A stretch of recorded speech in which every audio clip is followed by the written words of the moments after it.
Hello, this is Kim Seviour. It's the 10th of June 2023. Today's subject is raising the dead. So I thought I'd start with some actual real life things about people that come back to life again. And, we hear all the different things about people that have flatlined, where their heart is gone, completely dead. And we hear about tunnels of light. People see tunnels of light. And they often see people as well, people that they knew, these people that have passed over to the other side for short times. We also hear a lot of the out-of-body experiences where they've gone above themselves and they can see themselves on this operating table and everything. That seems to be quite a common one in people that have died for a few minutes and come back to life. There's a couple of people I just wanted to bring attention to in my research of this subject, and one of them was and is a lady you can read for yourself. It's called Anita Morjani. She died in 2006. She went into a coma and she died for, I think it's 15-20 minutes or so. She wasn't a Christian, but she saw her father and he said, "Don't come any further or you won't be able to go back." And she came back, and when she came back she was healed. She had all these tumours and things and she was healed. Everybody was amazed. I believe she met Christ because he's a healer. She doesn't really confess to be a Christian, I don't think. You can look that one up for yourself. The other one, which is amazing, is somebody I heard about quite a few years ago. You can look him up for yourself as well. Is Ian McCormack. Now he was stung by five stings of jellyfish, and it's a long story, but just to take the basics out of that, he died for 15 minutes while he was in the ambulance. And what he did while he was dead is he asked for forgiveness from the Lord, because he was heading down into hell, to this darkness, and he saw a bright light above him and it pulled him back up into heaven. It's an amazing story, it's absolutely amazing. And he had this 15 minutes he was gone. And he had this conversation with God. He saw this green pasture behind him, which we think is the new heaven and the new earth. It's an amazing story. God sent him back because his mother was praying for him. She was a Christian, she was praying for him. And God said, you've got to tell your story to everybody. You've got to listen to this, to confess, to testify that I exist. And it's one of the most amazing stories. So he was raised from the dead. He died for that 15 minutes. When he came back to life, he was on a table and someone was cutting his foot.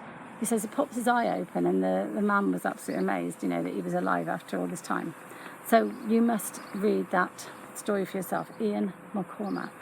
That is probably the most amazing one I've come across in my time of looking at this subject of raising the dead. So there's loads in the Bible that I'm going to bring to you. But a couple more thoughts was, how do we go about raising the dead ourselves if you're a Christian? How do you go about praying for people?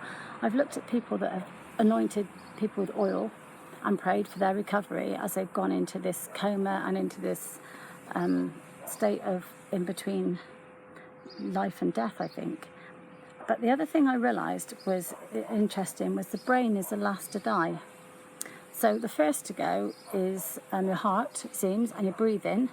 But then your brain is last to die. So there must be this state in between where your body is still partially alive, People perhaps see these tunnels of light.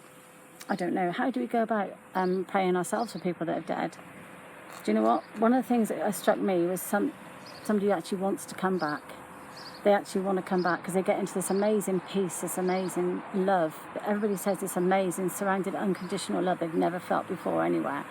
And they don't want to come back to the earth. So, I don't know. You just pray like mad, I guess. I guess you pray asking the Lord to send them back. You ask the person to come back. You give them reasons to come back. I honestly don't know. I'd love to speak to somebody who has prayed for somebody who has come genuinely out of a coma or something, and the person of the coma has a testimony of how they came back from this, either up into heaven and come back, or in this state of the lights and the tunnels and the love. I don't know. Here's a few actual situations where people were raised from the dead in the Bible. So 1 Kings 17, you're going to have to look at these for yourself, is a widow's son, okay? And Elijah led on him, okay? So let's just have a look at this one. It was a widow at Zarephath, and here, I'm going to read a bit of this actually. The boy became ill, and let's start with here. It said he grew worse and worse and finally stopped breathing. This is her son. She said to Elijah, "What do you have against me, man of God? Did you come to remind me of my sin and kill my son?" "Give me your son," Elijah replied. And he took him in his arms, and he carried him up to the upper room, and he laid on him, on his bed. And then he cried out to the Lord, "Oh Lord my God, have you brought tragedy upon this widow I am staying with, causing her son to die?" So he's pleading with God. Then he stretched himself out on the boy 3 times and cried to the Lord, "Oh Lord my God, let this boy's life return to him." So he's this crying to God that Elijah did. And the Lord heard Elijah's cry, and the boy came back to life, and he carried him back down to his mother. So that was one account of somebody come back to life in the Bible. I've got another one, another widow who's only one son, and this is in 2 Kings 4. And this is interesting, so I think it's a young boy. I think it's a 1 or 2 year old. I'll tell you why I think that, because it said the woman became pregnant, and next year about that time she gave birth to a son, just as Elisha had told her. And it said the child grew, and one day he went out to his father and he said, my head. So obviously in a lot of pain. Obviously he couldn't say more pain, so I think he was only a couple of years old. So she went and saddled the donkey and went to find Elisha, this was. But the servant Gehazi came. This is in 2 Kings 4, verse 18 onwards. The servant came because Elijah said, put your staff on his face, but it didn't work. His servant tried to bring the boy back to life. He put the staff on his face and it didn't work. So it was the case of Elisha going there and laying on him. And it says he lied on him mouth to mouth, eyes to eyes, hands to hands. He stretched himself out upon him, and the boy sneezed 7 times, and he opened his eyes. That's that 7 again, God's number. So that was how he did it. He laid on him and brought him back to life. And then we move on to some of the New Testament. There's another one, actually in the Old Testament, I've been forward. This is quite interesting, because Elisha was buried, and he was a prophet, as you know, a powerful prophet. This is in 2 Kings 13, verse 20-21, if you're interested. And it was Elisha's bones in the tomb. Can you imagine that? A man got thrown into this tomb and came back to life because of the power in his bones. I mean, his bones are like rotten, you know. So obviously, even in rotten bones, there was some power there.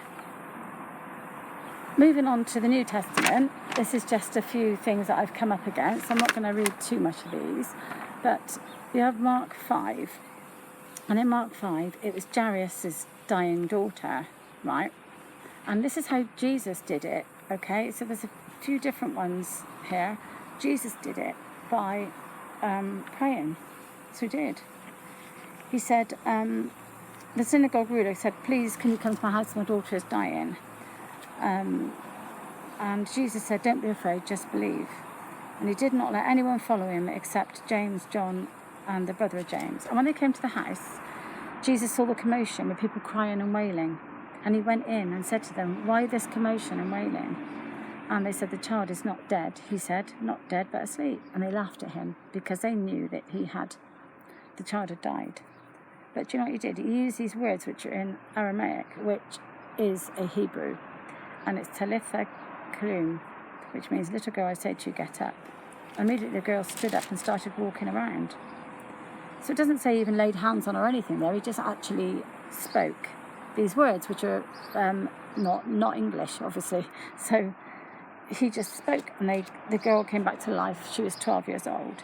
There's other ones as well I just wanted to bring to attention.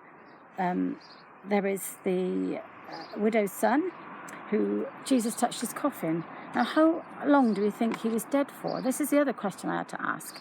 How long was this boy dead for? He was in the coffin, and Jesus walked up to the coffin and put his hands on the coffin and said, boy, little boy, sit up. And he sat up and talked. Can you imagine pushing the lid open of the coffin as you're walking along, and you start coming back to life? I don't know how long he was dead for, but in the Judean faith, they actually bury people as quickly as possible. So it could have been the same day he died, or it could have been the next day. So that's another interesting point. How long was he dead for? And I've just got a couple others I want to bring to you without reading too much from it, is because time is pressing on already. So in my little, just bringing this to you about raising the dead. How about Lazarus? That's a really well-known one. Lazarus was the brother of Mary and Martha. And the interesting thing about Lazarus, he was in the tomb 4 days. He was dead 4 days before Jesus said, roll the stone away and come forth. He said to Lazarus, come forth. And the man came forth with all of his bandages and grave clothes on. He walked out. That's quite amazing. Can you imagine if that had been us? We'd seen him dead and then we saw this man walking out. It's just incredible, isn't it? You can't even think about it, really. And then another one in the New Testament is all the people that came out of the tombs, the holy people, when the curtain was torn in two. We talked about this at Easter. When Jesus died on the cross, the old covenant went, the new covenant came. People came out and started walking about and were seen in the city. Can you imagine? I thought, were they zombies? You know, they're buried. They must have been buried a few years. Were they bones? I don't know. Of course they weren't. But were they spiritual beings? They must have been. They must have been spiritual beings. See, these questions, it's an interesting subject, brings more questions up. And Acts 20, verse 7, is a man called Eutychus. Now, he fell out of a window that was the 3rd story. So I was thinking about my townhouse in my last house, and that was 3 stories high. So he fell out like the top of a townhouse window and died. And Paul went down and threw himself on the man. This is Paul, who was Saul, who was renamed Paul, who's on the road to Damascus and saw the light, the bright light. He went down and threw himself on the man, and the man lived. He was a younger man. He lived, and he just got on with it. It was midnight, and he talked until the daylight. So he must have gone back to listening to Paul talking for the next 4 hours. That's what I think. So, you know, test everything I'm saying today. Do have a look for yourself at these things. So the last one I really wanted to bring was obviously Jesus was 3 days and 3 nights in the tomb before he was raised to life. We didn't see him walk out the tomb because the tombstone was rolled away, and he was spotted, wasn't he, by Mary when he was in the garden. They didn't recognise him at first. So Jesus himself, of course, was raised to life. And the other one I was thinking about, Moses. Moses died, he was 120 years old. And it says in, I think it's Genesis, it might be Exodus, sorry, I haven't written that down, that he was buried and his bones were left in that tomb. But in the Mount of Transfiguration, we have 3 people, don't we? We have Moses, Elijah, and Jesus talking together. And they were like, it says they were bright light, and the disciples that were with him, I think it was James and John, were like on their faces saying, oh, should we have some shelters for you? They were like amazed by this. So Moses, that was a bones, was raised, and they recognised him as Moses, which is interesting, I think. So that's the Mount of Transfiguration. We have Moses and Elijah and Jesus all together there. That just came to mind as I was just thinking about it now. So the last one I just want to bring forward on being raised to life is we will be raised to life. I do want to read this actually. It's in John 5. We will all be raised to life at the last day, and we will be judged. This is what I want to say. God's brought this to me to bring to us to consider. What sort of life have we led? We'll be judged on every word we've said, everything we've done, and every word we've said. So John 5 is verse 28, and it says here, do not be amazed at this, for a time is coming when all who are in their graves will hear his voice and come out. Those who have done good will rise to live, and those who have done evil will rise to be condemned. By myself I can do nothing. I judge only as I hear, and my judgment is just. For I seek not to please myself, but him who sent me. So we will all be raised to life at the end of time, and we will all be judged. We will be raised a spiritual being, not a flesh and blood being. So I hope you've considered a few of these things. Have a look for yourself. You might come up with more information than me. Just wanted to bring this subject, which is really interesting, to you. Yeah, that's it. So take care. Until next time.